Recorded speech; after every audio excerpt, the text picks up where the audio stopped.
हमारे देश में जब बेटियों की शादी होती है तो शादी होने के बाद अपने हस्बैंड के साथ मैट्रिमोनियल होम में चली जाती है बेटियां। और पीछे से उनको ये नहीं पता होता कि हमारी एंसेस्ट्रल प्रॉपर्टी कितनी है, उसके पेपर किसके पास हैं। और मदर फादर के एक्सपायर होने के बाद कई बार वो जो पेपर हैं वो या तो भाइयों के पास होते हैं, चाचा ताऊ के पास होंगे या किसी और रिलेटिव के पास। और उस सिचुएशन में होता क्या है कि माता पिता के एक्सपायर होने के बाद बहुत बार उन बेटियों को उनका जो इनहेरिटेड राइट है वो नहीं मिलता है, चाहे वो सेल्फ एक्वायर्ड प्रॉपर्टी में हो या फिर वो एंसेस्ट्रल प्रॉपर्टी में। और इसका जो सबसे बड़ा इशू है वो इशू ये है, जो फैमिली डिस्कॉर्ड है, जो ग्रीड है काफ़ी लोगों की, उसकी वजह से होता है। और कई जगह कस्टम्स का हवाला भी देते हैं लोग। तो आज हमें जो बात करनी है, आज मैं एडवोकेट विकास और मेरे साथ एडवोकेट मानवी my wife, she is a very good and famous lawyer. तो आज हम बात करेंगे बेटियों के राइट्स के बारे में, specially related to the inherited rights in the ancestral property as well as the self acquired property. तो एक बात बताओ, जैसे मेरे पास काफ़ी लोगों के क्वेश्चन आते रहते हैं इन सब चीज़ों पे।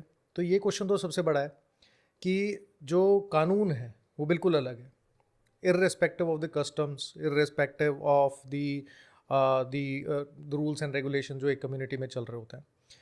In those situations, what law says about this kind of inheritance of property? Daughters are treated equal as a son would have been. Law अब ये है, स्पेशली 2005 अमेंडमेंट के बाद हिंदूज़ के लिए अलग अलग पर्सनल लॉज के हिसाब से अलग राइट्स हो सकते हैं बाकी फ़ीमेल्स के लिए, लेकिन हिंदू डॉटर्स को सेम राइट्स मिलते हैं जो हिंदू सन के होते हैं। अब बात यहाँ पे ये आती है कि देखा ये गया है रिसेंटली कि देखो, ये हमारे देश की दुर्भाग्य है कि हमें लॉ के बारे में पता ही नहीं होता। हमारे करिकुलम के अंदर बहुत सारी चीज़ें पढ़ाई जाती हैं लेकिन लॉ नहीं पढ़ाया जाता बचपन से। तो भारत के अंदर अक्सर डॉटर्स को जो है उनके लीगल राइट्स नहीं पता होते, स्पेशली प्रॉपर्टी की जब बात आती है तो राइट्स नहीं पता होते। बेटा तुम पढ़ाई पे ध्यान दो, है ना, इस तरीके से। लेकिन बेटों को शुरू से इन्वॉल्व किया जाता है। नहीं, बेटियां तो कहते हैं ना कि पराया धन है तो चली जाएंगी। जाने का मतलब हो गया कि वो अपनी लाइफ जिएगी और जो बेटे हैं अब जो घर का मतलब उत्तराधिकार है वो संभालेंगे। बट लॉ तो बिल्कुल ही अलग है। अब 2005 में शायद अमेंडमेंट आई थी इस चीज़ को लेके। जी व्हाट वाज द जी। Situation before amendment and what was the situation after amendment? पहले सर्वाइवरशिप के ऊपर राइट्स मिला करते थे, अब बाय बर्थ राइट मिल रहे हैं। जैसा राइट बाय बर्थ बेटे का हो जाता है वैसा ही राइट अब बेटी का भी है बाय बर्थ, एंसेस्ट्रल प्रॉपर्टी में भी और सेल्फ एक्वायर्ड प्रॉपर्टी में भी। पहले सर्वाइवरशिप पे सेल्फ एक्वायर्ड प्रॉपर्टी के अंदर हुआ करता था, थोड़ी सी टेक्निकल बात है ये। लेकिन अब वही आप सिंपल लेमैन भाषा में समझिए कि जो अधिकार और जिम्मेदारियां अब बेटों की हैं 2005 अमेंडमेंट के बाद, वही अधिकार और वही जिम्मेदारियां लॉ कहता है बेटियों की भी हैं। देखिए, राइट्स भी हैं और ऑब्लिगेशंस भी हैं। सो 2005 से पहले जो माँ बाप की सेल्फ एक्वायर्ड प्रॉपर्टी थी उसमें बेटियों का राइट होता था in case they died. Survivorship. हाँ, दे डाइड इंटेस्टेट, कोई विल नहीं छोड़ी उन्होंने, और विदाउट विल अगर वो एक्सपायर हो जाते हैं तो in that situation because daughters are class 1 legal, specially yes Hindu daughters. Yes. और 2005 में यू आर सेइंग कि जो एंसेस्ट्रल प्रॉपर्टी है उसमें भी उनको राइट मिलना शुरू हो गया था। एग्जैक्टली, एंड राइट मिलना शुरू हो गया और राइट्स के साथ साथ ड्यूटीज़ भी मिलनी शुरू हो गई। देखो, राइट्स पे हम हमेशा बात करते ही हैं। 2005 के बाद बेटियों का जन्म से एंसेस्ट्रल प्रॉपर्टी के ऊपर अधिकार है और जन्म से ही उनके ऊपर ऑब्लिगेशंस भी हैं। किस तरह की ऑब्लिगेशन आई है basically, can you explain that? हाँ बिल्कुल, देखिए कि अगर इंटरस्टेट प्रॉपर्टी है, अगर कुछ एंसेस्ट्रल प्रॉपर्टी है, उसके ऊपर कोई लोन चल रहा है, तो जो लोन को उतारने की जिम्मेदारी बेटे की होगी वही बेटी की भी होगी। अच्छा, तो दैट मीन्स कि अगर वो प्रॉपर्टी इनहेरिट कर रही है तो इन दैट सिचुएशन अगर डेट है फादर या मदर का कोई, तो debt will also be inherited अगर उसको इनहेरिटेंस में प्रॉपर्टी मिल रही है तो। मिल रही है तो अगर नहीं मिल रही है तो किसी भी लीगल एयर का, इवन अदरवाइज हाँ, देयर इज नो आप इशू। जब रेलिंक्विशमेंट डीड साइन करते हैं, अभी हम उस पर बात करेंगे कि अब क्या है, तो वो आपको, आप डेट भी इनहेरिट करोगे। अगर प्रॉपर्टी इनहेरिट करोगे तो डेट भी इनहेरिट करोगे, अगर कोई है तो। अच्छा, एक चीज़ और मैंने देखी है कि पीपल आर सेइंग कि बेटी तो पराया धन है, शादी हो गई तो शादी होने के बाद उसकी मेंटेनेंस की जो लाइबिलिटी है हिंदू लड़की की, तो she is become wife of somebody else, तो उसकी मेंटेनेंस की तो लाइबिलिटी उसके हस्बैंड की हो गई। क्या just because of the marriage जो बेटी है वो अपना इनहेरिटेंस वाला राइट खो देती है कि मतलब शादी हो गई तो अब चलो अब कुछ लेना देना बिल्कुल भी नहीं है? नहीं, बिल्कुल भी नहीं। देखिए आप इसको इस चीज़ से समझिए, ये तो बेटी अगर है और बेटा अगर है तो उस सिचुएशन में हम बात है। बहुत सारे ऐसे पेरेंट्स हैं जिनके बेटे होते ही नहीं हैं, तो उसके अंदर क्या सिचुएशन होगी? उसके अंदर क्या प्रॉपर्टी कहीं मंदिर के अंदर दान हो जाएगी? नहीं ना। सो वही सेम सिचुएशन है, अगर कोई बेटी फादर की प्रॉपर्टी या दादाजी की प्रॉपर्टी, बहुत बहुत फैमिलीज में ऐसा भी देखा जाता है कि फादर की डेथ जल्दी हो जाती है लेकिन दादाजी सरवाइव कर रहे हैं और प्रॉपर्टी दादा लाई चल, हम ऐसा नहीं हम्म, बोलते कि दादा लाई प्रॉपर्टी हम्म, है, तो उस सिचुएशन में फिर क्या होगा, हम्म। है ना। तो सिंपल सा समझने के लिए और समझाने के लिए सिंपल सा फंडा ये है कि जो राइट्स बेटे के हैं वही राइट्स बेटी के हैं, जो जिम्मेदारियां बेटे की हैं वही जिम्मेदारियां बेटी की भी हैं। फाइन। तो अगर मान लो जैसे देखा गया है कि बेटियां जो हैं शादी के बाद अगर उनके फादर और मदर एक्सपायर हो जाते हैं और दे लेफ्ट सम प्रॉपर्टीज, तो the proper legal course of action what would be the legal step that she should take, कि उसको कैसे मिलेगा अपना राइट? तो इस चीज़ पे हम थोड़ा सा बात कर सकते हैं, बिकॉज रीज़न बीइंग कि we both are lawyers, at the end of the day people know the problems, we also should talk about the solutions. अब जैसे मेरे पास एक क्वेश्चन आया किसी का, तो कहते कि जी मेरे फादर की प्रॉपर्टी है लेकिन भाइयों ने बताया नहीं कि प्रॉपर्टी कहाँ पे है, तो what should be my steps to take that share in the property? अगर पता ही नहीं है तो फिर कुछ कर नहीं सकते। सो आई टोल्ड हर कि भाई आप एक काम करो, अपने लोकल सब रजिस्ट्रार ऑफिस में या रेवेन्यू रिकॉर्ड्स में आप चेक करवाओ कि आपके लीनिएज के हिसाब से कि उनके नाम से कितनी कितनी प्रॉपर्टी है, कहाँ कहाँ है आपके फादर के या दादा के नाम पे, and then you can go for partition suit. तो अगर पार्टीशन सूट फाइल करती है and the daughter let's say वो दिल्ली की लड़की है और राजस्थान में उसकी शादी हो गई, और या फिर महाराष्ट्र में शादी हो गई, तो पार्टीशन सूट फाइल करने के लिए उसे कहाँ आना पड़ेगा? जहाँ इमूवेबल प्रॉपर्टी है वहाँ पे, तो जहाँ उसके भाई या फिर जो उसके जहाँ पे पेरेंट्स हैं। इमूवेबल प्रॉपर्टी है वहाँ पे, देखो अगर भाई वहाँ रह रहे हैं जहाँ प्रॉपर्टी है तो वहीं पे, और अगर मान लीजिए भाई भी कहीं बाहर है, बहन भी कहीं बाहर है, तो उस सिचुएशन में क्या होगा? देखो अभी मैं रिसेंटली आपको बताती हूँ कि आजकल जो हमारे पास मतलब बहुत इस तरीके के भी आते हैं, स्पेशली जो स्टेट्स हैं जैसे कि यूपी हो गया, हरियाणा हो गया, इस तरीके के जो एक मेल डोमिनेंट स्टेट्स माने जाते हैं, वहाँ पे अरेंज मैरिजेस बहुत कॉमन है ना, और अच्छा खासा जो पैसा है वो शादी में खर्च किया जाता है। जैसे जाट समाज की अगर हम बात कर लें, या मैं कोई भी स्पेसिफिक नहीं बोल रही, लेकिन वहाँ पे है ना, गुजर हो गए, जाट हो गए, इस तरीके से वहाँ पे तोल के चीज़ें दी जाती हैं, है ना। और ये हर किसी का अपना ये अपना तो ट्रेंड है, कस्टमर ही हाँ। है, मतलब अपने अपने जो एग्जैक्टली तो उस सिचुएशन में अब ऐसे भी आते हैं कि भाई जो है वो बहन को बताते नहीं है कि प्रॉपर्टी कहाँ का है, और वो बोलते हैं अच्छा तेरे इतना चढ़ेगा, तुझे पेपर साइन करके देने पड़ेंगे, हमारे नाम पे प्रॉपर्टी ट्रांसफ़र कर दे। बहन उसी सिचुएशन में पड़ती भी नहीं है। एक तो इमोशनल कनेक्ट होता है, फिर इन इन स्टेट्स के अंदर एक ये कस्टमरी ये भी माना जाता है कि जो मायका होता है वो तो भाई से चलता है। माँ बाप आज हैं कल नहीं है, लेकिन आने वाले टाइम में जब बहन के बच्चे होंगे तो वो उनको तो मामा का सपोर्ट चाहिए होगा ना। तो आउट ऑफ ये इस तरीके का भी प्रेशर बनाया जाता है, कई बार आउट ऑफ लव भी होता है, और वो रिलिंक्विशमेंट साइन कर देते हैं। अब जिस दिन वो साइन हुआ उस दिन से 3 साल का लिमिटेशन है। ये मेरे पास क्वेश्चन आया था, मतलब 2-3 दिन पुरानी ये बात है कि हाँ, अब ये ना कुछ गाँव में कुछ स्टेट में ये ट्रेंड चल रहा है जिसमें करते क्या है, वो बेटी को शादी के टाइम पे बोलते हैं कि तेरी शादी ही हम तब करवाएंगे जब तू रिलिंक्विशमेंट डीड साइन कर देगी। और क्योंकि उम्र कम होती है उस टाइम पे, एज भी कम है, अंडरस्टैंडिंग भी कम होती है, पढ़ना लिखना भी होता है, इमोशनल सा माहौल चल रहा होता है आपका वहाँ पे जिस तरीके की सिचुएशन चल रही है, और उस इमोशनल से माहौल में वो लड़की जो है वो रिलिंक्विशमेंट डीड साइन कर देती है।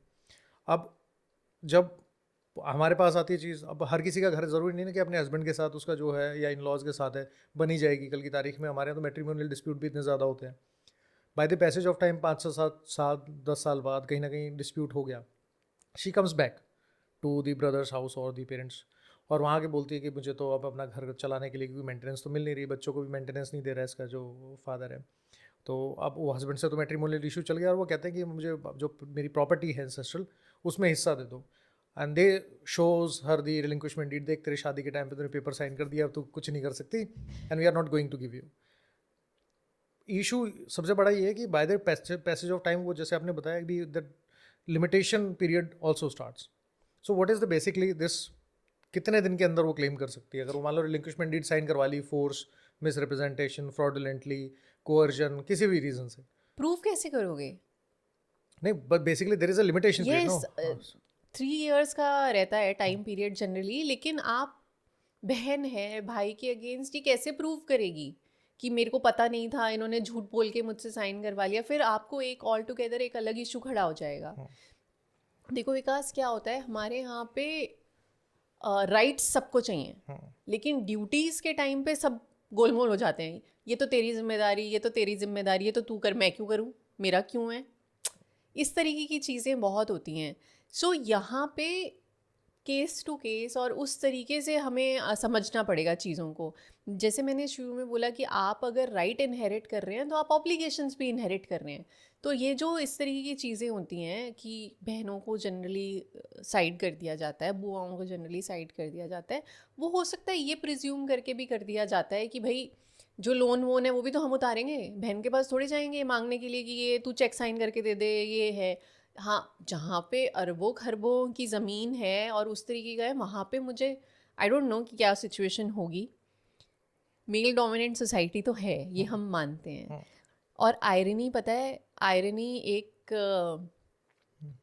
ये भी है कि माँ बाप ये चाहते हैं कि हमारी बेटी को वो सब मिले जो हमारे बेटे को मिल रहा है, लेकिन जब बात बुआओं की आती है तो उनको साइड कर दिया जाता है. तो बुआ भी तो किसी की बेटी रही होगी, अगर दादा आपकी बहन रही है और अभी भी है, ये सिचुएशन तो है. आप, आई होप आप भी इस बात से एग्री करेंगे कि अगर माँ बाप हैं तो वो ये चाहेंगे कि उनका बेटा उनकी बेटी के लिए सब कुछ करे, है ना, भाई अपने बहन के लिए सब कुछ करे.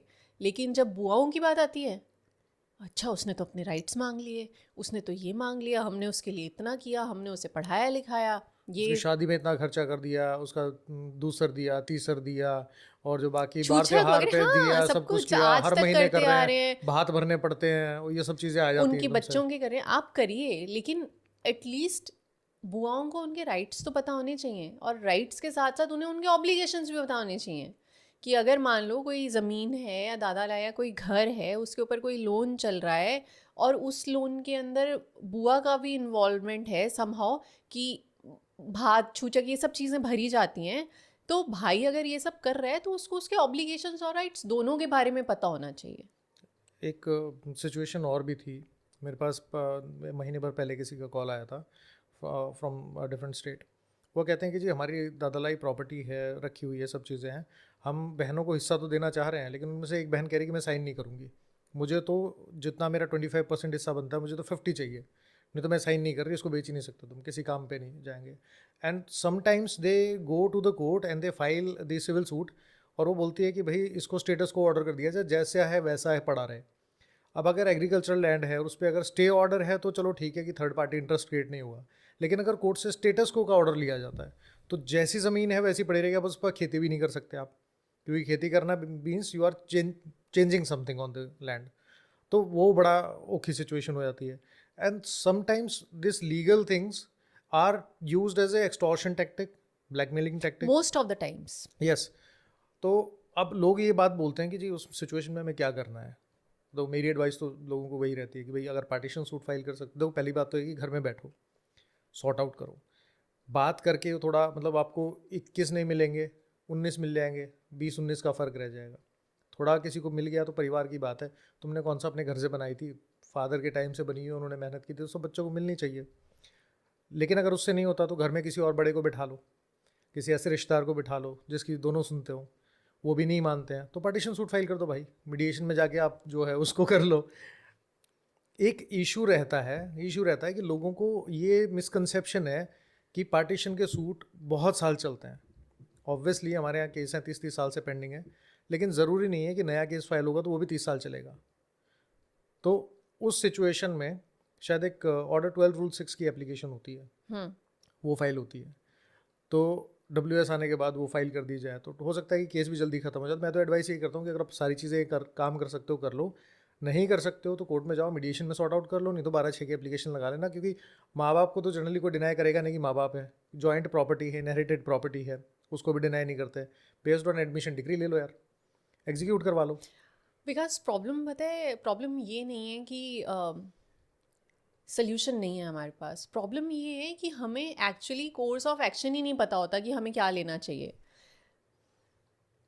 गूगल हमारा लॉयर बन चुका है, ठीक है। वीडियोस और ये सब चीज़ें इन पे हम देख के एक एक प्री कंसीव नोशन से हम कोर्ट जाते हैं। वीडियोस सुन लिए, अच्छा स्पेशली एनआरआईज जो होते हैं उनके साथ ये बहुत प्रॉब्लम आती है। सो आई थिंक कि और हर केस के फैक्ट्स के हिसाब से स्ट्रेटजी चेंज हो जाती है, और कौन से लॉज, कौन से रूल्स, कौन से सेक्शंस एप्लीकेबल होंगे वो चेंज हो जाते हैं स्टेट के हिसाब से। क्योंकि लैंड रेवेन्यूज़ के अंदर जो ये है इमूवेबल प्रॉपर्टी, वो स्टेट वाइज स्टेट चेंज हो जाती है, अलग अलग। हाँ, लैंड रेवेन्यू हाँ, तो जो लॉ है वो हाँ, स्टेट टू स्टेट डिफर करता है। डिफर करता है। तो उस सिचुएशन के अंदर हम दिल्ली के हिसाब का काम कर रहे हैं, चाहिए हमें हरियाणा के हिसाब का, और हम कंसल्ट कर रहे हैं किसी राजस्थान वाले से। That becomes a difficult situation. Difficult situation. ठीक। तो ऐसी सिचुएशन के अंदर आई बिलीव कि ठंडे, सबसे पहले तो ऑब्वियसली सबसे अच्छा तरीका तो है साथ बैठ के सुलझा लो। और जब क्या होता है कि जैसे आपने बताया कि कोई एक बुआ है उन्होंने तो, या कोई एक सिस्टर जिसने मना कर दिया कि मुझे तो 50% शेयर दो, नहीं तो नहीं होगा। इस सिचुएशन के लिए ही तो ट्रेंड मीडिएटर्स होते हैं। आपको अगर ध्यान हो तो हमारे पास इसी तरीके का एक मैटर था जो मुंबई की प्रॉपर्टी थी। एक दिल्ली का भी था, 1993 से चला था, 2013 में एग्जैक्टली, हम आए थे, 14-15 में हमने सॉर्ट आउट करवा दिया था वो। So exactly. तो ये हो जाता है। मीडिएशन, मैं यहाँ पे सबको यही सजेस्ट करना चाहूँगी कि जो काम बात करने से हो सकता है वो लात से नहीं होता। आप लड़ेंगे झगड़ेंगे 4 साल बाद भी। Property disputes are also like, है ना, फैमिली डिस्प्यूट्स। तो फैमिली डिस्प्यूट्स हमेशा ही बात करके सॉर्ट आउट हो सकते हैं, अदरवाइज आप अपना भी टाइम वेस्ट करेंगे और सामने वाले का भी टाइम वेस्ट करेंगे, ठीक है, और उसके साथ साथ पैसा भी उतना ही इन्वेस्ट होगा। ठीक है।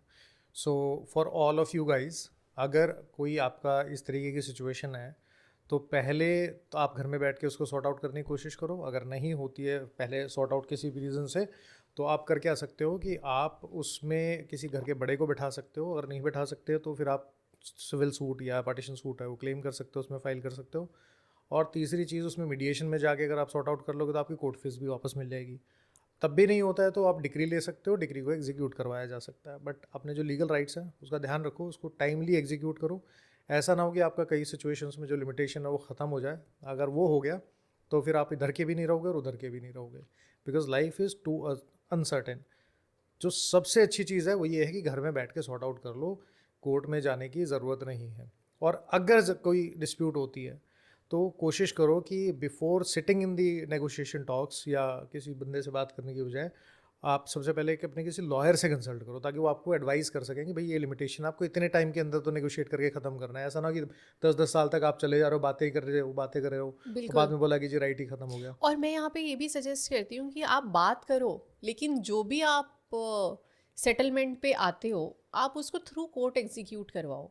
देखो आज एक जनरेशन है, उसके बीच में सेटलमेंट हो गया, एग्रीड हो गया, ठीक है। उसके बाद सेकंड जनरेशन जो आई, उनको नहीं पता या उनका माइंडसेट अलग है।